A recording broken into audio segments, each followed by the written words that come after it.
Hello and welcome. You're tuned to The Leg Up, your weekly thoroughbred preview show, and I'm joined by the usual suspects in studio, Paul Maoate and Stephen Hunt, and it is Group 1 Arrowfield Day. Paul, you'll be fizzing for tomorrow? Very much so. A great field set up for the Group 1, second Group 1 of the season. Day 2 of the Hawke's Bay Carnival. Yeah, oh, and there's a few races across the ditch as well, including Friday night.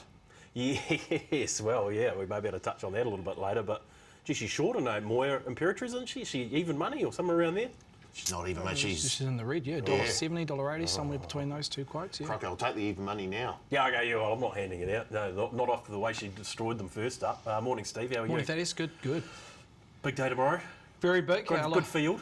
Yeah, good field. Yep. It stacked up fairly well. Probably not as strong or much deep as what we saw on the first leg, which is normally the case at Hastings over the Carnival. But a big talking point is the rain. We'll touch on it in more depth in the coming moments.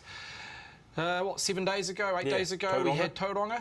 Nice meeting out at Tauranga. I thought Lupo Solitario was very impressive, was asked to sprint twice. Things didn't work out in the run. Got the job done. Only won by, I think, half a length. But I thought it was a fairly soft win. Disregarding the actual winning margin around Lupo Solitario. So he remains unbeaten, heads to the Sarton, possibly up against Crescetti, which we see later on today if you're watching the show live Friday morning, and also the gun 3-year-old out of the Taokyo Barn and Tokyo Tycoon. So that could be a mouth-watering clash if we see those two, I mentioned latter there, winning over the weekend. Also, I thought Dusty Road was very impressive at Tauranga. Stepped up to open class on a very low rating. Found itself 3 wide, facing the breeze off a very solid tempo, and had the audacity to put that field away by a decent margin. Look, I'm yet to see him perform on a better surface in terms of the speed ratings he's producing on an off-track. But I wouldn't be ruling him out in a nice open class race, one of our feature races over the summer, if he can replicate what he produced on Saturday on a better surface. Okay. Lupo Solitario, Paul? Anything to add? Anyone tip it out last week? Very good, very good. Let's head north. I think we've got our man on track, Brendan Popplewell, standing by in a stunning Hawke's Bay Day BP. What about that Dally M? Are we over the result there? Yes, we are, Thad. Well, I certainly was 5 minutes ago, and now you've mentioned it. We're talking about it again. Yeah, hey, look, things happen. It clearly wasn't our year at all, and it wasn't for Sean Johnson and the Warriors, but yeah, unfortunate there. Look, we're here, though, and it's a beautiful, fine day. Now, the weather hasn't been on side for the Hawke's Bay Racing Club this week. There has been a lot of rainfall, around 50 mils of rain, even some rain overnight, around 6 mils. Now, the track is rated a heavy 9, but there is a very nice breeze coming across the track. The likelihood of it is about 17 degrees today, but it's that weather tomorrow that's going to be the real killer here for the meeting, and I really do feel for the club, because I'm guessing this track would start to improve throughout the afternoon. Yeah, fingers crossed we can dodge that rain come tomorrow afternoon. Okay, before we get into Matt BP's Maiden of the Week, I want to have a look at what we might have missed from last week in How Bizarre.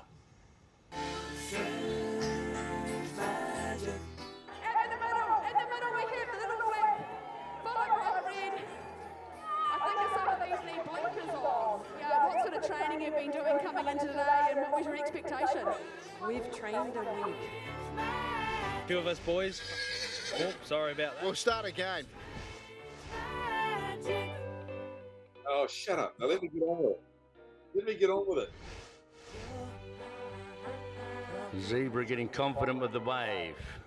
The zebra on the inside and the green is coming through, but it's blue. What are you doing today? Just this, and then I just got to go and I'm doing Tarapa on Friday, so I just got to do some study. Can I come over there? Could do, yeah, for sure. I'll be this guy then. You just got to watch it. By study. Just to the camera, yeah. I'll take over for those you guys. For both of us, just do it both. Hold the camera to yourself. I'll hold that in my hand and then hold the other thing and say, what, la la la. Yeah. Hang on, wait, I'll ask you a question. I'm just going to talk about nothing. You alright? What about the weekend? There's jumps racing on. Is there any good jumping tips from the stable? Yes. There is. Sam told me that if you can ride the horse before you race. So, James, what happens if old Jock wins on Sunday? I get a motorbike. That's good information. Well, best of luck for the weekend, eh? Thank you.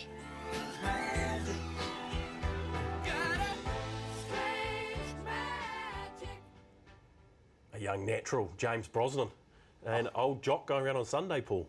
Yeah, surely old Jock gets up and there's one motorbike coming James's way. That'd be great. First of all, the dog at the beginning did have a tendency to sort of lean in there, so... Yeah, protest.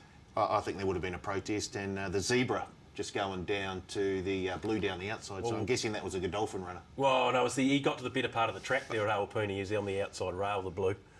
So, yeah, good luck to old Jock in the amateur race. Yes. Yeah, and Michelle North got aboard on Sunday. So hopefully James can snare himself a motorbike. OK, BP, we're going to come back to you. What have you found for your Maidener of the Week? Going to go to Wednesday's race meeting on the Cambridge Synthetic, and it's a horse that I'm guessing a number of punters are waiting for off the back of the run here 3 weeks ago in the Gold Trail Stakes. Chica Mojito. This is the horse here who ranges up and just puts them away. Those that cashed in on the $1.70 boosted price were saying thank you very much when this horse went straight on by. This is a horse that's got a lot of talent.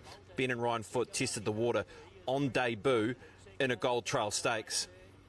Ben Foote just doesn't throw horses at their first start to the races in a Group 3 race if he doesn't think they can go any good.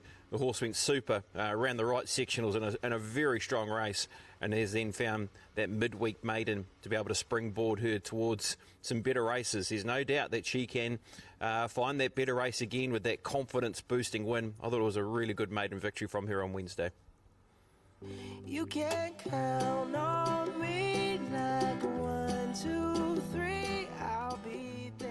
Time for Stephen to crunch the numbers. I love it when BP mentions those that took the boosted price on Chica Mojito. He's not too subtle, is he, old BP? But anyway, Steve. How many tickets has he got in the 1,000 guineas? Yeah. And what numbers on them? 61 to 18 on the back of that performance. Oh, OK. So it's still 61 in 1,000 guineas. OK. OK. You look at the grinning like a Cheshire cat too. OK, Steve. Time to crunch the numbers for another week. What have you found for us to sink our teeth into from a numbers perspective? Yeah, I want to touch on a few trainers and one jockey in particular. Firstly, with the trainers, I'll go with Lisa Ladder to start off with. If you look at her career-winning strike rate, it sits at 9%. But I want to focus on the last 12 months. Horses that present first up versus second and third up out of her camp. First up, Lisa Ladder runners sit at 4% winning strike rate, well below the career percentage at 9%. And then it balloons, second up 16%, third up 13%. Look, overall summary, Lisa looks to have her horses in need of a run first up and definitely not wound up, but peaking second and third up, and there's a little edge there for punters around the Lisa Ladder stable in the last 12 months.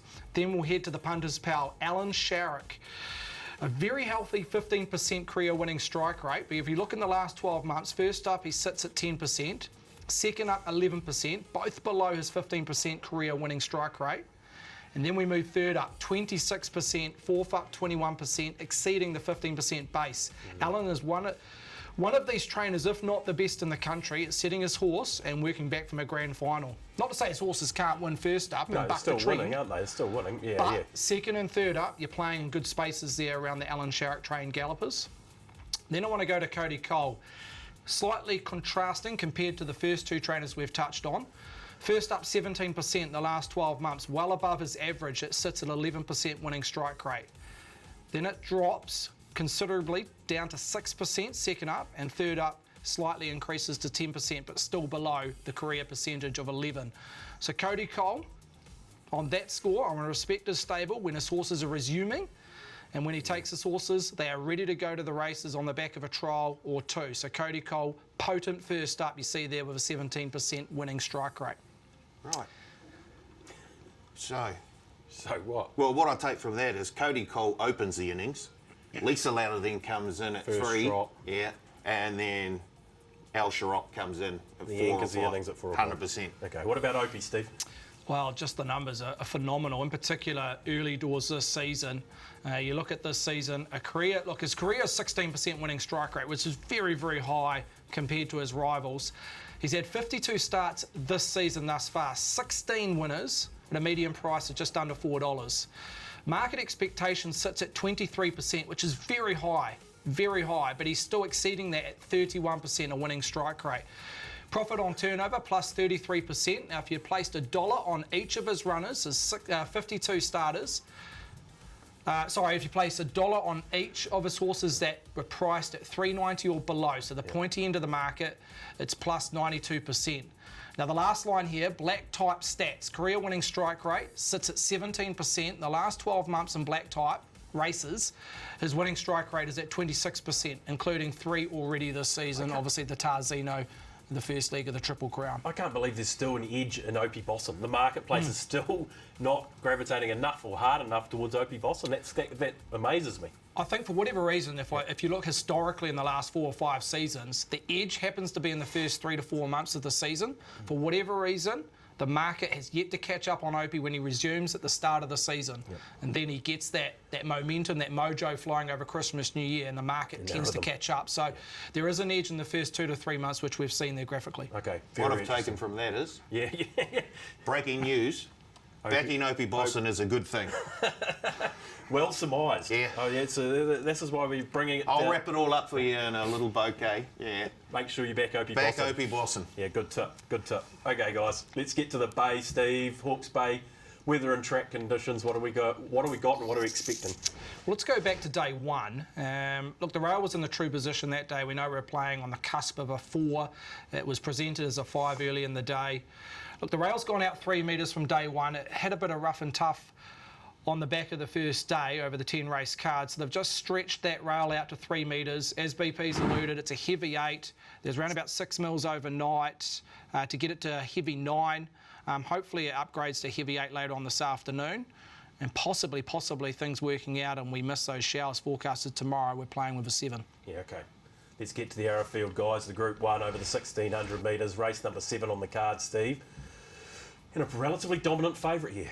Fascinating market to watch it unfold in the first 48 hours of trading. Legato heads the market. Now, that's slightly changed to 10. Opened 220, got as high as 240 yesterday afternoon, Thaddeus. It's been brought back into even money overnight, but just in the last 30 minutes, it's just gone back out to $2.10. Mustang Valley at $3.20. Then we're looking at Sharp and Smart, $8 off a peak of $14. La Creek, been bouncing between 14 and 10. Just Ask Me. The original price earlier in the week was $11 when we priced this market, and it was sitting at a genuine heavy 10. It's almost doubled its price at $21. Campanessa 18 out a couple of turns to 21. Call Sign Mav 21 out to 26. Best of the rest, he's a doozy at 31. A break-even result for the tab, naturally with that syndicate involved. In terms of money invested, Mustang Valley, Sharp and Smart, best bet runners in terms of dollars invested, they match dollar for dollar. Mustang Valley, Sharp and Smart. But the best bet runner just in the last 12 hours happens to be Legato, as I mentioned, peak at 240, back into 210. Interesting betting market, BP, obviously, and you can go as far as looking at the Tarzino to get a pretty good guide on them, because a lot of them coming through that Tarzino race. Yep, exactly. That's the first stop you make, isn't it? It was 3 weeks ago. It was 1,400 metres, and all the some of the major competitors are in this race. And the first one that you want to touch on is clearly Legato, with how she's been able to run in this race. She was super. She was really good through the line. Her sectionals will tell you that as well, when finishing into 3rd position. I think this is a race that we need to talk about a lot because of other runners in the race. But first of all, let's just talk about Legato and how good she was. And we know that she's going to be better for the run. Moving up to 1,600 metres is right in her wheelhouse. She's a horse that has won Group 1s at that level. She's won 6 from 8, and we know that she's going to be better for it. Now, the track conditions, of course, with where we sit right now, if the race meeting was to be this afternoon, it would be ideal. There'd be that improvement in the track condition with the sun on the track. Now, we don't know if it's going to rain as we do this live Friday morning, what's going to happen on Saturday. But there's rain in the forecast. It's from about 7 o'clock in the morning that there's a chance of rain. So that really tips it on its head, doesn't it? If we get that track condition that goes the other way and it continues to rain throughout the afternoon, because we know that that'll blunt her turn of foot and bring other runners into the race. Those other runners are clearly a horse like Mustang Valley, who wasn't in that race when finishing, who wasn't in that race, but was very good when winning at New Plymouth last time on wet ground, placed in the race last year when held at Mudda, and then excelled over 2,040 metres when winning her Group 1 in the Livermore Classic. So she's the horse that you can say, look, if it stays where it is, all good. And it hovers around a 7, she's got the moisture in the track. But then if it turns up and it rains and it gets a little bit wetter and it gets heavier, well, then she becomes possibly a stronger bet in the race. So as we talk right now, what do you do with Mustang Valley? Do you take that risk of hoping that it does rain and you get $3.20, somewhere around that line, but then you're betting against Legato, who still might win the race no matter what, who's at around $2? I think that's the conundrum around these two horses and trying to bet with the forecast at the moment. I want to talk more about that Tarzino race. I'll pass it back to you guys, but I think horses like Call Sign Mav was very good in that race. He will appreciate 1,600 metres. He's a previous winner. He can get through off ground if the track stays improved. I don't want to drop La Creek. I thought her sectionals were still good enough in that race, despite where she finished. She had a wide barrier draw. They had to go back with her. But if it pushes into that 8-9 zone, well, we've heard from the Alexander team that that's not her go, is it, for her, and they'd rather see her on that better surface. So, look, there's a lot of questions, and possibly more questions heading into this race than we'd like heading into the second Group 1 of the racing season. Makes it tricky, Paul, doesn't it? I mean, to be honest, just the question of where this track's going to end up by the time they jump. Yeah, so do you have 2 run sheets? You have a run sheet if the track is a 6 or a 7, and another one if it's a 9 or a 10. Yeah. And you wait until tomorrow to see what actually does happen in terms of the weather, and then you make your big decision then. Or do you have a look now and think, I'm getting some great money on Mustang Valley at 320, and when the rain comes tomorrow, if it comes, it's going to be a better price. A much better price. She may close close to fave if the rain comes. Oh, Steve, fave if the rain comes? If we get a Legato? I suppose if it gets to 9 if it gets to a 9, then Legato will probably be scratched. It becomes so a default fave, and she could easily start in the red Mustang Valley if we do get that scratch around Legato. I just love what Andrew Forsman's done with Mustang Valley this time in. He bypassed the Tarzino, which would have been naturally tempting being a Group 1, but it wasn't in her wheelhouse. It was, as we mentioned earlier on the show, it was on the border, on the cusp of a good 4. I know the official reading was a 5 on day 1, and that was 1,400 metres short of her best. She just would have been run off her feet. She may have finished in the first 4 or 5 Mustang Valley with a little bit of a flashing light. So just the 2-week gap ideal? I think it is. You talk about these 1-2 percentages, which all come into play when you get to the elite level, Group 1. She's had the 2-week gap between runs, where the majority of the field has run in the Tarzino has had 3 weeks between runs. Now, when you get on a genuine soft track, the quick backup is vital. Now, it's not a 7-day backup, but it's a 14-day backup, and that could play as an advantageous scene around Mustang Valley compared to her rivals that have the 3-week backup naturally in the Tarzino. Okay, what do we make of La Creek and Sharp and Smart in that Tarzino before we move on to the next replay? La Creek past Mark, Sharp and Smart, a lot of money for it, and a lot of money for it again, Steve. Well, look, he was ready to run a race. Money indicated that. He's one of the better back runners. He was firm in the market in the last 5 minutes. The stable, the camp came out and said he's ready to run a race. He had a couple exhibition gallops. He looked tremendous on the eye in the parade ring, but he ran below expectation. It's as simple as that. He was playing. I've watched the Tarzino many times over, and the run he got from Michael, yes, he was clustered. Maybe he wanted to be one off the rail at a certain point. Does he need clear air? Is that a genuine excuse? But overall, on face value, he was playing in the first leg, and he needs to improve. He needs to improve significantly, roughly around about 3 or 4 lengths to match the likes of Legato and what Mustang Valley performed in terms of a speed rating at Harwater, or at New Plymouth. So on that score, I've got to take a set against him. I know he's been back $14 to $8. We know the ability. Look, I'm not taking a set against him in the Livermore, but to get my hard-earned, he won't be getting it on Saturday in the middle leg, and I'll reassess him post that race to where he sits in the Livermore in a few weeks' time. But just on Saturday, I'm willing to take a set against Sharp and Smart. What do you think, Pops, if around Sharp and Smart? We'll probably have a look at the replay in the Thornton Mile with He's a Doozy. But Sharp and Smart in this one, there's been money for it again.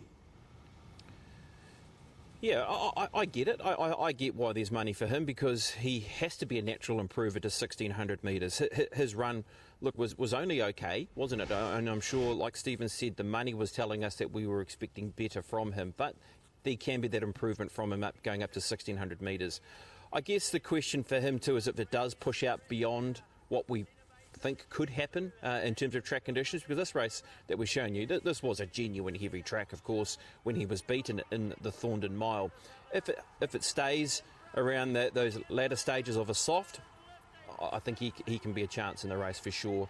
Even his Derby run, look, things didn't really go his way on and off track in Sydney, so he can get through wet ground. It would just be that question of how wet it does get for him to be before you dive into that price around Sharp and Smart. Just another thing too around Mustang Valley.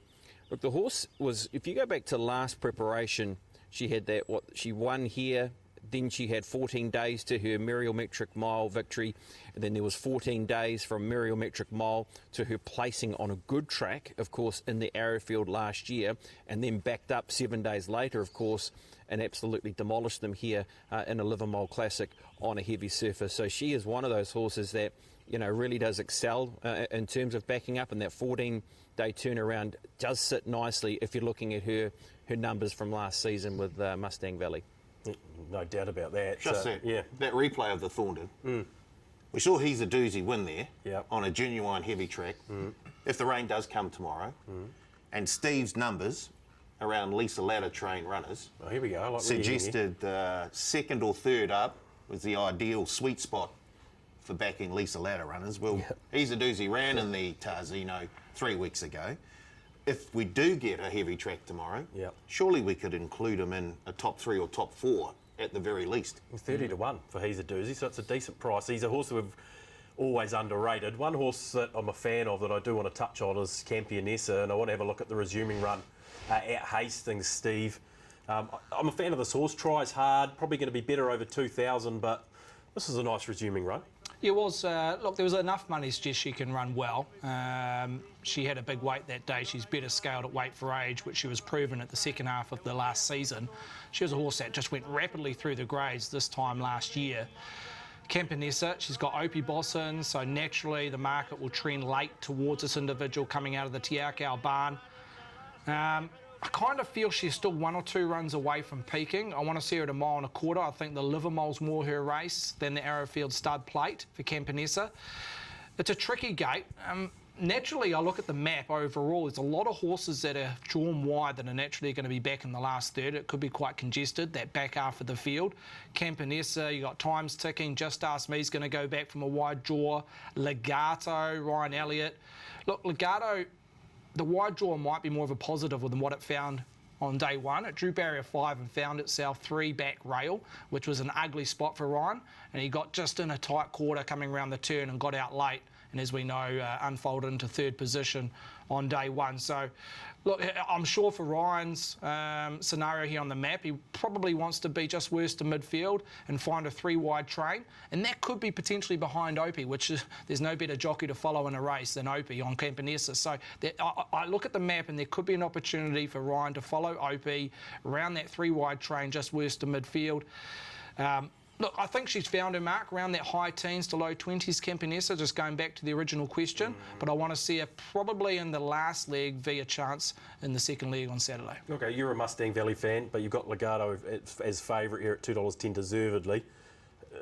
What are you thinking, Steve, if you had to nail your colours to the wall here? Or is it too hard with what we're seeing in the track? It's hard, 24 hours out and unknowing the track.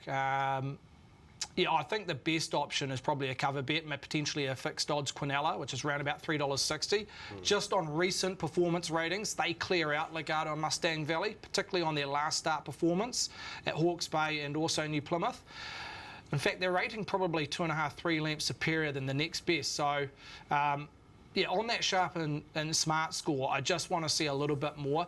He does have the performance ratings historically to match those two, but I just need to see a significant improvement from day 1 to have him in the mix. So that goes back naturally to the top 2 in the market. And course on Mav, if there was one map horse in the race, he is it. He's drawn wide. We know there's a Sharp or not too much of the first bend over 1,600 metres. I think Jonathan can get across. There's not a huge amount of heat underneath him. He can get across, sit outside the leader in Polly Gray, and he can control that tempo, Jonathan, sitting outside Polly Gray, putting whatever pressure he needs at different times of the race, and then he can kick on the turn. We know he's got a proven record at 1,600 metres. He only went into that race on day one on the back of 2 or 3 trials without a race day, where a lot of the horses had run in the Foxbridge and had that residual fitness. So he is the big improver.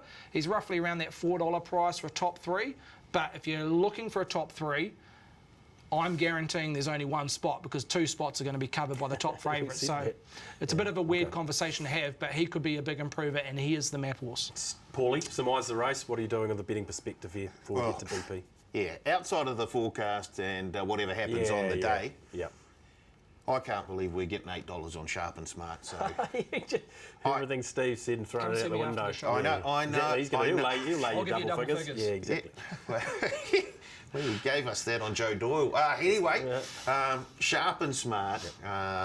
Look, it was an average run at best in the Tarzino. But we know the class of this horse. A multiple Group 1 winner. I think we see a huge improvement on Saturday. He'll be desperate to stay off the rail, Michael, this time in. Yeah. Like he's one of the best jockeys in the country, and I'm sure he'll be able to do the job. But barrier 3 on paper looks a little bit sticky. Okay. BP, which way are you going here in this year's Arrowfield Stud? Look, I find it hard, as we've all spoken about with Mustang Valley and Legato. Look, if you wanted to nail me down right now and looking at the forecast and it rains, I think the $3.20 you could take around Mustang Valley and then hope that, you know, things don't happen, and things do happen, should I say, in terms of rain, because then you can play around with that price, you can look elsewhere, you can have your split bet, you've got your $3.20 locked away. So that could be the way to play it, and I think Stevens Cornell is a great pointer. I do think Call Sign Mav is the real big improver in the race. Stephen spoke about top 3. Look, top 4. Let's make it top 4. If there's only one place available for top 3, well, top 4 is $3.60. He's a horse that is just needing fitness on his side. That's been the key thing that John Barry's spoken about, is that he just needed to drive some fitness into this horse. I thought he was really good here 3 weeks ago. He has a 1,600 metre record, and this time last year, he was winning a Group 1 in Melbourne. This horse on a heavy track was Call Sign Mav. There's no reason why he can't run a big race here on Saturday at around 360 for top 4. And then if the rain doesn't arrive, I'm going to have something on La Creek. I don't want to drop her just yet. I thought her run was still good enough. Malt times figures were really strong, but you consider what she did from a wide barrier draw. She had to go back and come widest. She still ran the second fastest last 200 in the race. She just needs that better run in the race. It may not happen for her tomorrow on a wet surface, but she's a horse you do not want to drop. I still thought there was enough in her run in the Tarzino, even though there's a big donut next to her name. I'm around the Quinella, but at this early stage, if the rain does come, Mustang Valley at around that 320 might be the play. Hey, I got a lot of faith in you. I'll stick with you, kid, that's the bottom line. I believe it might be another Lance O'Sullivan Award for this week's jockey, BP. Who did you find that deserves a Lance O'Sullivan Award? Yeah, we're going to go to the feature race last week, and of course that is Ballardo. Boy, Joe Doyle, he really did nail this, didn't he? Because he spoke post-race as well about how he went out and had a look at the track the day before and said, look, this is the better ground out here. This is where I might be heading home in a metric mile. Now, when the horses go around him, key chances, Just Ask Me just goes around Ballardo Boy, so he has to come out and around that horse and then gets to the outside. There's a really good run in the race too. Dionysus, gee, that was massive, finished into 4th position. Then is able to rein in Ladies Man, get to that outside part of the track. He just nailed it, Joe Doyle, and he is a jockey that is certainly in the right spot in the premiership for maybe those that backed him at a really big price. What were we talking, 61s, 81s, somewhere around that mark. Joe Doyle, he is riding well. Well, I know I had it coming. I know I can't be free. Paulie, which horse or which customers were doing hard time last week? Well, I thought I'd mention someone pretty close to us right now, Thad Taylor, who has been crook all day. has been crook all week, in fact, hasn't been into work all week. That's not unusual. Has come in today to do the leg up, and he's going straight home after that, stopping at the doctor's to pick up a bit of medication. He's as crook as a crusty old dog. So don't worry about me. I think we should just take a moment just to think of the hard yards that Thad has put in just to be here today. I couldn't miss you 2 weeks in a row. Couldn't miss you 2 weeks in a row. Well, the ratings suggest that as Is that it? Is that your hard time? That's a hard time. Oh my God. Unluckiest run of the week, Thad Taylor. Okay, there you go. Okay, boys, race number 5 on the card, Steve, is the Hawke's Bay Guineas. Oh boy, an impressive last start winner heads the market here. Yes, Tokyo Tycoon, $1.55, back to the exclusion of all others. Has to be said, accounts for roughly 80% of the hold. Just the 3-year-old gelding. In front of Shanti Lace at $6, Solidify 7, double figures around Latin Way, Burn to Shine 15 each of 2, and best of the rest is Rizeki at an $18 price. So, yep, best back runner, not just in this race, Thaddeus, but up and down the card. The 9-race card at Hastings is number 1, Tokyo Tycoon. Oh boy, BP. Well, I mean, let's go to the Colin Meads Trophy straight off the bat here, because Tokyo Tycoon, well, what can we say? Yeah, what can you say? I mean, as much as there might have been some queries coming into how he's trialled and what have you in terms of his work coming in, he is just a race day winner. He loves to win. He knows how to win. And look, on the track, he is unbeaten. And of course, we know that he was disqualified from his Group 1 victory in the Sistema. He is a pocket rocket. There is no better way to describe this horse. He is a small fella that just loves to get over top of them and just gobble them up. And that's what he did here when he was victorious, of course, in the El Rocca Colin Meads Trophy. Now, he has to strike a wet surface. He's done that, though. He's a horse that has no issue with getting on a heavy track. And if it improves and the rain doesn't come, that's not going to be a problem either, because we've seen him in that soft bracket. So everything about him will tell you that he's going to be awfully hard to beat. And you want to talk about hard time. Well, I'll tell you what, Opie Bosson, he's doing the mahi this week. Because he'll be riding on Friday night at Moonee Valley aboard Imperatriz in the Moya Stakes, then catches a 11:15 flight out of Melbourne back to NZ.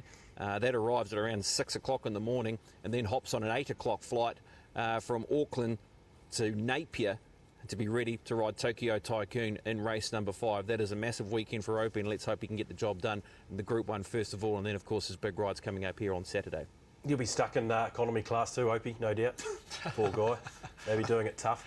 Where's the jet? He's got the Tiako jet. The Tangerine jet. We've all seen that. It's a wonderful thing, wonderful piece of equipment. Look, Paul, there were a few question marks around Tokyo Tycoon. I had a couple of question marks. I'm going to be honest. I mean, off the trial, you know, what happened to him last season, coming back, had he developed into a 3-year-old, all those things, 2 to 3. We put those to bed, didn't he? Well and truly. As Alan Iverson said, we talking about practice. Yeah, we're talking about practice. Yeah, it's a game. Come on.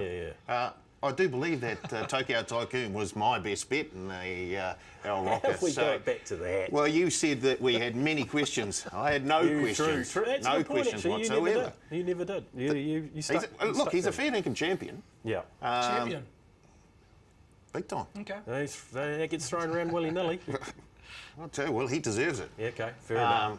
So, look, if you're taking Maltese on Saturday, I don't think whatever sort of track pops up for Tokyo Tycoon and the Hawke's Bay Guineas, I don't think it really matters. The $1.55. I think the win rated well, the Colin Meads. It rated 2 lengths above the class in the Colin Meads. Historically, you look, it was the best performance since Catalyst in 2019 in that particular race. So that's a big tick for Tokyo Tycoon. BP mentioned it's got wet track form from a juvenile when winning the Matamata Slipper, so that's a tick. And he's got a better draw this time, and I think Opie will show more intent this time. And he was first up, as we know, on day 1. He drew wide with Solidify. They both just went back, found their feet, and relied on solid tempo and class to finish over the top, in particular the winner. But I think from barrier 5, I think Opie will want to be just forward to midfield. I don't think he needs to hunt him out of the gates. He's a horse that just can put him anywhere. He sat outside the leader in the Group 1 last year and got the job done. So he's a versatile horse, but I just think from barrier 5, I hope he might just want to be in that mid-range slot and ride him like the best horse. Yeah, well, what about Shanti Lass, Paul? Because her win in the Gold Trail was very good, and she just keeps stepping up to the... her second in the Gold Trail. Yeah, it's the Wanganui Guineas where that's right. But she keeps stepping up to the mark, doesn't she? She Almost does. Call her underrated in a little bit. Yeah, look, Chrissy Banbury's done a wonderful job with this, one of the 2 fillies in the race. And Sean, you did say Shanti race, didn't you? Shanti Lace. Shanti Lace. Yeah, of course I did. And deserves to be on the second line of betting at the $6 mark. And look, if things don't go well for Tokyo, I only think bad luck can beat Tokyo Tycoon. But Shanti Lace is certainly capable of giving Tokyo Tycoon a bit of a fright. So as we saw there, this is the win in the Wanganui Guineas. And she was super here. Lily Sutherland seems to have a wee bit of an affinity with the horse as well.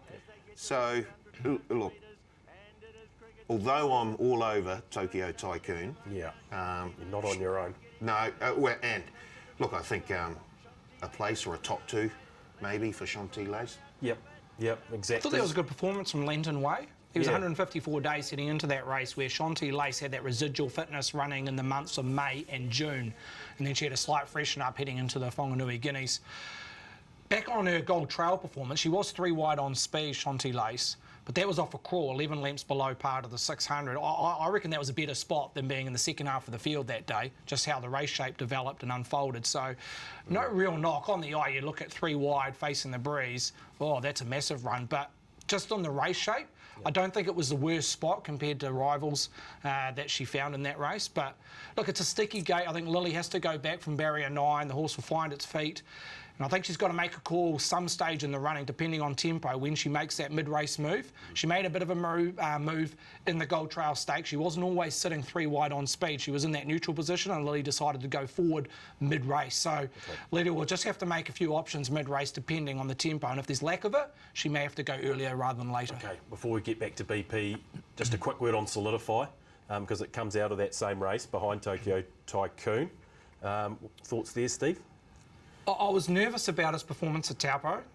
The race out of Taupo rated horribly, and as we say, it was inferior to Quintessa on the same day, and the form's been average post that. We've had, who was the horse? Oh, well, obviously Solidify, you had Discovery Bay, and Paragon, who went out favourite Ruakaka, ran well below betting expectations, all bouncing out of that Taupo race. So I was a little bit of a questionable or trepidation around Solidify heading to Hastings, and again, he was just fierce, so yeah, look, he's been solid enough at $7, but again, he just has to improve significantly to turn the tables on the favourite. The positives for him, he's got a better draw, so Ryan will have options, and his best figures have been on a soft to heavy track, which we saw at the back end of his 2-year-old season. Okay, Paul, do we need to spend much time here?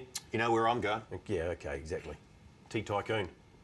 100%. Okay. BP, final thoughts here in the Hawke's Bay Guineas? Yeah, I think Solidify comes into the race because of his track conditions. His best performances are certainly on these type of track conditions. I wouldn't be dropping him.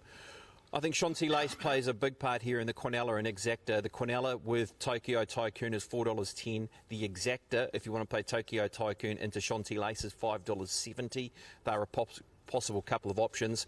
And there's one other player I want to talk about here, and it's Riziki. This horse can sit on speed, ran 3rd, of course, behind Tokyo Tycoon, ran 2nd behind Channel Surfer in a very good maiden race. This horse can sit up on tempo. He is $2.50 to run top 4 is Riziki. Wouldn't mind getting a little piece of that once this show's finished.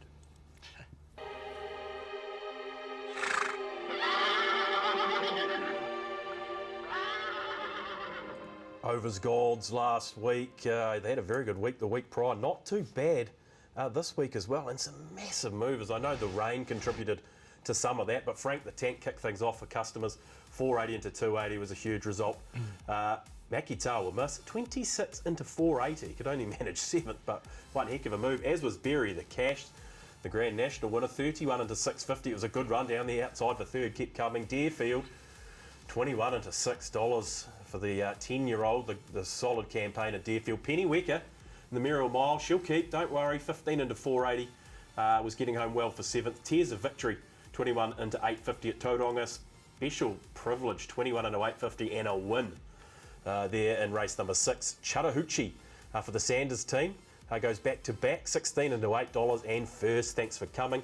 Down at Gore Gardens on Sunday, Billy Lid 12 into 5 just got beaten. Industrialist 5 into 270 first, got the money there. And Minina Girl 18 into 850 just finishes outside the money. But all in all, Overs God's smiling to some degree.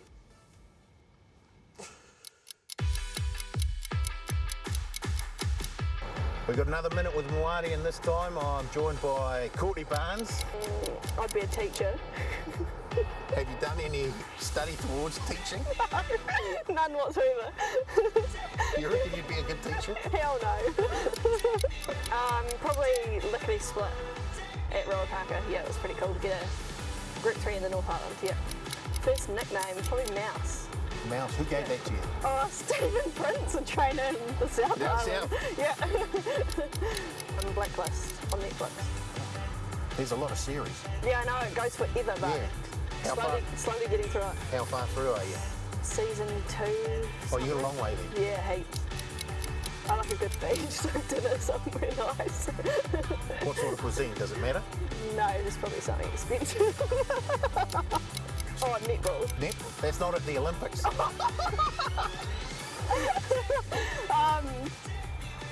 I'd be a real stayer. I'd be a real long distance like runner. A marathon runner or 10,000 metres, something like that? Yeah, something like that. Wow, slow and steady. Ryan Reynolds. Oh. No. I'm just a bit of a bopper. What, the Taylor Swift music? Blaring Taylor Swift, yeah. A lot of fun. Courtney Barnes, good on her. 100%. Yeah. Yep. You're struggling to get a dance move out of many of them, though. Yeah, I think it was the wrong time of the day. Sun was a bit high in the sky. Yeah, Needed to get a little bit lower. Yeah. The dancing doesn't come out until the sun sets. Under cover of darkness. Yeah, so we're going to have to do an after dark minute with Maoate. Stop it. Gee, the daytime's bad enough, let alone after dark, Maoate. OK, Steve, let's head down to Riccarton. We want to have a look at a race there. It's race number 5 on the card. But before we do, track and weather conditions for Riccarton. Yeah, very similar to Hastings. You see their heavy 10 pentometer reading, rail out 7 metres. There's scattered showers today and tomorrow, so look, whether it comes back to a 9, fingers crossed, but at present, a heavy 10, and as I mentioned, the rail is out 7 metres. OK, Steve, race number 5's the 3-year-old 1400 with a half an eye to 2,000 guineas and the likes. Who heads this market? Yeah, Troby on at $3.50 after a resuming run at Riccarton a few weeks ago. Bezique at $3.60 off a peak of 3.8. Illicit Dreams got as high as $4.80, just back into the original price of $4.50. Penrose Lad 6.5. Bozo out of the Kevin Myers camp 8 into full point to $7. Double figure is around Move On at $11, and the best of the rest is Clyde Barrow at a $41 price. So no strong lead. The only firmer from the original price sits with number 9 in Bozo. Look, Trobriand's been a quality 2-year-old and resumed nicely BP and a Northland Breeders for 3rd. Yeah, look, and behind a really nice horse in Crescetti who will race out of the Tarapa. So, look, there was a big margin between Crescetti and Trobriand. Trobriand had went into this race with just it didn't have the race day experience, came in first up where Crescetti had already gone in with a run. And look, there is a really big margin between the winner and both he. He raced well throughout his 2-year-old campaigns. Of course, he was building. He won the Eclipse Stakes. He got towards the Karaka Million. That was Opie's ride in the Karaka Million and finished a placing in that particular race. He's shown that he can get through a heavy track with 1 placing. I guess there's still question marks off the back of what that run was like from him and how he's been able to trial up, etc. as well. Narajan Palmer doing the riding gets a couple of kilos off. This is an awkward race though, isn't it? Because you've got, I thought Bozo was a chance at odds because of the run on a very wet track at Riccarton through National Week when winning, of course, and has been placed since on a better surface. And Illicit Dreams, a horse that keeps bumping into Viva Vienna and was only nailed the last time out when being in front of Viva Vienna in the Canterbury Bell Stakes, and Viva Vienna's not here for this race, so maybe she does get her opportunity here, and she has shown her ability to get through some soft and maybe a heavy track as well with that 1 heavy track placing. So, yeah, it's it's a tricky race, and even more so again with those heavy track conditions. Yeah, BP's right. Bring a lot of different form lines here, and Bezique brings another one altogether for the Ray Williams team, Paul, and has gone back-to-back now, Bezique, so can't be discounted. No, certainly not. And Kenny Ray and Crystal Williams have really got this gelding humming along at the moment. And I can understand why we've seen a wee bit of support there with Jasmine Fawcett aboard as well. Here we have him just doing the business once again at Riccarton. It'll be interesting to see how well he's travelled down to the South Island. But on this sort of form, he's right in it. Yeah, no doubt. I like him. Yeah. I like him. Yeah, what about that run, Steve? I mean, the race shape suited the first two and running, but potentially they were the best horses in the field. They've stacked them up and sprinted home. Bezique beating Dancing Dream, which we know Dancing Dream, prior to that race start there, had beaten home Trobion. So you can link a little bit of form there. Bezique, unknown on a wet track, but is out of a Bachelor Duke mare, and they love to swim. So his pedigree to suggest it could operate on a heavy surface. Okay, in the race that BP mentioned with the Canterbury Bell with Illicit Dreams and Warning Signal running third. Illicit Dreams will race up on the speed again, you'd think, Paulie. And look, only just got nailed by a pretty smart type. I hope so. Got a very handy draw this time. As BP said, no Viva Vienna this, going round. So I really do like the look of Illicit Dreams. Drifted out slightly after opening, back into 450 now. But I thought the 2 seconds in behind Viva Vienna at Riccarton were super. So I'm very, very keen on her chances. You know, I think we've got that replay of Bozo BP winning at Hara. A pretty impressive effort, and you've obviously got it in your numbers there at Bozo. Yeah, I think she's a nice filly, and Kevin Myers does the training of this horse, and yeah, I like the look of Bozo. I think it's a horse that we need to be respecting in this market, and possibly backable on the each way. So this is the effort when finishing second on a good full surface out of Hawara, and only just misses here in behind half of nothing. But this will set it up nicely for her. And as I said, she is a horse that did win very easily on a wet surface through the Grand National Carnival, did Bozo. Look, if you're looking for anything else, I thought Move On was okay. And it wasn't the Canterbury Bell, it was the race leading up towards the Canterbury Bell when finishing into 7th position. She does have a heavy track win to her name, which was when she won first up through June. So she might be a chance if with the Suck run. She's drawn barrier number 1. Of course, this is 1,400 metres. We've seen a lot of these horses perform, and especially Illicit Dreams, over 1,000 and 1,200 metres, and she goes up to 1,400 metres for that very first time. So that's going to be that little question mark for her, but she does have those key runs on the board, and if she can get a soft section on the race and where she isn't taken on, she might be the one that can still hold them out. So Illicit Dreams I do like. Bozo is that one on the each way that also wouldn't mind having something on. Yeah, Paul. Oh, yeah.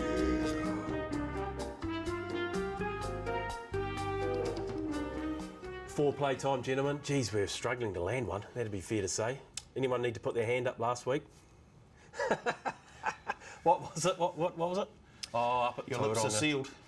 Yeah, that's Yes, it, yeah. yes. Loomed like it was going to be a winning chance at about the 200, but fell in a hole. Okay. Paul, you got home? I was very good at the Foreplay last week. Very good at the Foreplay. Very good. Again. Yeah. Who do I have? I don't know. It's your question, though. Who was it? Panthers. Oh, Panthers. That was this week. We haven't got to that yet. Oh, haven't we? No, let's get to it now, though. BP, where'd you go for your Foreplay bet this week? I like Mustang Valley, $1.35. Is it $1.35 now for top 3? Gee, it was $1.40. So $1.35 now around Mustang Valley to run top 3. I nearly went. Can I just throw out a little one there for those that are looking to have a punt this weekend? Stephen Crichton to score a try. Of course, he is looking to go 4 grand final tries in a row, and he has a very good chance of doing so for the Penrith Panthers against the Brisbane Broncos. But we'll go Mustang Valley. Paulie? Well, that fills me full of confidence with my Foreplay leg. Panthers plus 5.5 at the alternate line, $1.35. This is going to be a very tight match between the Panthers and the Broncos, I think. The Panthers, the best defensive side all season. Weren't scored against last week against the Storm. They really are. Their defensive schemes are just huge. Panthers plus 5.5. So what's the line in that? Do you know what's the actual line? Well, the Panthers are $1.63 head-to-head, so what's that? That's about 2.5. Faves minus, yeah, of course. Okay, so you're taking a bit of insurance plus 5.5. Yeah, a bit of insurance. Okay, Steve, what did you go with? Fancy like Lass, first, I think, second race at Hastings from memory. Like really impressive on day one. Strong barrier one, Michael McNabb, the service is there, can run a drum. It'll be hard to run down. I've got it top 4 at $1.45. Yeah, okay, and I've gone, what have I gone? The Lisa Ladder, Nod of the Head, top 4, race number 4 at Hastings. I think second up when Lisa Ladder can get them done, second up, as we know now. So that Foreplay multi, there's the 4 legs. $100 bonus bet giveaway. Head to the Facebook page, interact with the question there, and you can be in to win that $100 bonus bet Foreplay multi on those 4 selections. It's already been placed. Yeah, okay, and the return roughly around $400, I believe. Is that correct? Well, with the bonus bet, it'll be around $300 and yeah. Okay, that's it. Go to the Facebook page, get to interact with the question. You could be in to win that $100 bonus bet. Trying to do better, can't get no worse. What I done wrong, I done right. It's my darkness in your sunshine. Forgive me, Father, for I've sinned. Confessional time. Must have got something wrong last week. I'm going to come to you, BP. What do you need to confess over the last week? Well, mine didn't lose, the horse that I'm talking about, but didn't start. So I took the wrong Te Ako horse in the first race of Tauranga. Knowledge is Power was the horse that I was going for, and then unfortunately was scratched. And the other Te Ako horse won the race anyway, so I could have just gone with that horse and been done with it. But yeah, so I got it wrong. Winner was good. Just on its side, wasn't it? Impressive, the winner. Very good. Yeah, you're following that. Steve, confessional for last week? Well, Joe Doyle, at the start of the season, disregarded by myself and our colleagues here at HQ around winning a premiership, Joe Doyle, when he was dangled at $61 when the market originally opened at the start of the season. What is he roughly now? About $8 chance? $8 to win a premiership chance to win a premiership and leading with 25 wins at a strike rate of 5.5. So, Joe Doyle, I apologise. You're a gun jock. The Tipperary Thunder. $8. Paul, your confessional for last week? No, nothing to confess. I was perfect last week. No sins. What having no sins? Oh, 100%. My best bet, Lupo Solitario, got up. To that. Foreplay, Panthers head-to-head. $1.20, easy money. What about just day-to-day living? Surely you made a cock-up. We're not going to touch on that. As Alan Iverson would say, we talk about practice. We could be here all week if we're going to dive into that stuff. Okay, boys, that's confessional for another week. Time to get to our best bets. But before we do that, we want to have a little best bet recap. I'm going to go with a horse that's running in the very first race at Tauranga by the name of Knowledge is Power. This horse trialled up like a bomb.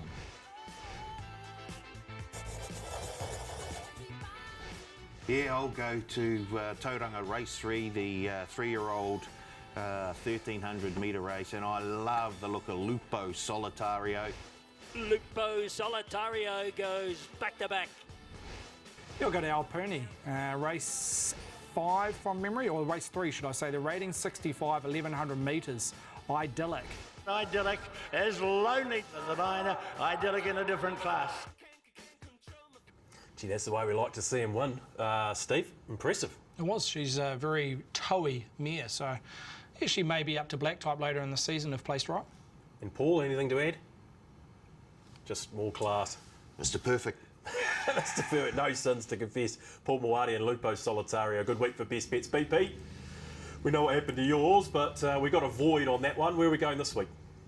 Yeah, nice work. Clean sweep last week, so nice work, lads. I mean, gee, every time I've seen a scratching on my multis, it's still get a collect if everything else comes in. So, yeah, nice work.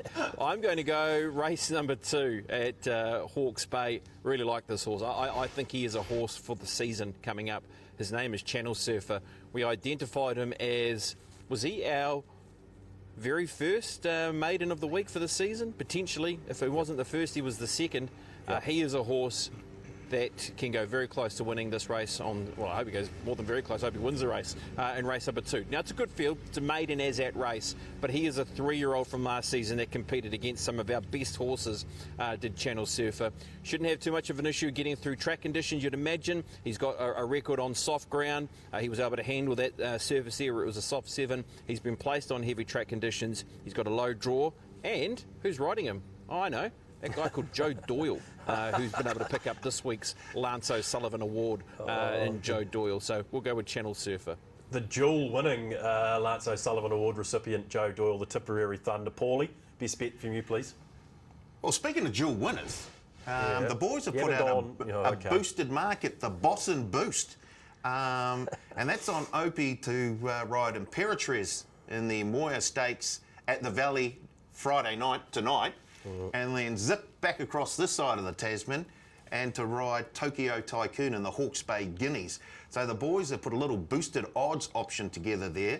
Both of those runners to win, Imperatriz Friday night, Tokyo Tycoon in the Hawke's Bay Guineas, boosted from $2.71 at the moment out to $3.10. So, well, Steve's numbers at the beginning of the show just reinforce why we should be backing Opie Boston right now. Definitely at this time of the season as well. Backing Opie, backing Tokyo Tycoon and backing Imperatriz. Tiaco. Yeah, it's all there. $3.10. $3.10 boosted. It's a gift. It's a gift. Stephen Hunt, your best bet. I'll go to the feature, the Arrowfield Stud Plate. Look, to be fair, I'm going away from the norm. I'm taking a fixed odds Quinella here, Legato Mustang Valley. Last time I checked, it was roughly around about that $3.60, $3.80 mark for the fixed Quinella. They just stand out on speed ratings, recent speed ratings. They have roughly around about 2 to 3 lengths on their rivals. Legato Mustang Valley, if the track plays in Legato's camp and both of them starting, I think they're going to be very hard to beat to be a fixed Quinella. Okay, the boys are branching out this week. Quinellas, boosted multis. I like your style. Plus 48% Paul Maoate. Against all odds. Promos for the weekend, Paul. What do we need to know? What promo should we be getting involved in on the TAB website? Look, we've got the bonus back, run 2nd, 3rd or 4th for races 1 to 4 from Riccarton, Randwick and Mornington. You get a bonus bet up to $50. Check out all the T's and C's on the website. But we've also got a bonus back at Hastings. Races 1 to 6. So they've stretched it out. Races 1 to 6 at Hastings, races 1 to 4 from the other 3 meetings that I just mentioned. Okay, and you've got the Boston Boost. There'll be boosted odds everywhere tomorrow morning, I would have thought. There'll be boosted odds everywhere. It's what a day. What a weekend. Yeah, exactly. NRL Grand Final. Okay, we better say time to say goodbye. BP, you'll be on track tomorrow, obviously. Who's joining you there? We've got Bevan Sweeney and Lee Thinnis joining us for the coverage on Saturday, so it should be an absolute boomer. Let's hope that rain keeps away for the second day of the carnival. It's so important, isn't it, if we can get these horses on that right track condition, so it will be a massive weather watch. And of those that are coming to the track on Saturday, of course, those locals, I can tell you to make sure you'll be keeping very close tabs on the Ranfurly Shield. Of course, that'll be at 2:30, where Wellington v Hawke's Bay, that chance for a little bit of redemption from 12 months ago, where Hawke's Bay are trying to regain that log of wood. Come on, Wellington are on a huge roll, aren't they? We're a juggernaut, Wellington. Unbeaten. Unbeaten. They're the Tokyo Tycoon of the NPC. They are going to be tough to beat. Yeah, they will be tough to beat. But I love it how you keep the faith, BP, and that's why we love you. Thanks for your efforts, as always. Thank you, gentlemen. Enjoy tomorrow. Oh, huge. Ryder Cup starts tonight. True. Bang. Into the Moya Stakes, Imperatriz. Boom. Get a little bit of rest. Wake up tomorrow. Tirapa. Pearl of Alsace. Yes. Secret Satono go around. Look at those two. They're dominant faves. In particular, Pearl of Alsace, as she's looking to cement her position at the top of the ladder when it comes to the Livermore in a few weeks' time. All Blacks as well. Last time. NRL Grand Final. All Blacks in the morning. Wellington to hold on to the shield. And then we've got the Arrowfield, Hawke's Bay Guineas, NRL Grand Final on Sunday night. No rest for the wicked. No rest for the wicked. Thanks, Paul. Thank you, Steve. You'll enjoy tomorrow, no doubt. Yeah, always do. Just hope, fingers crossed, that the rain stays away and we're playing on a 7. No, 100% echo those comments. And I know you'll enjoy your day tomorrow. Have a great weekend on the punt. and we'll see you again in 7 days' time on The Leg Up.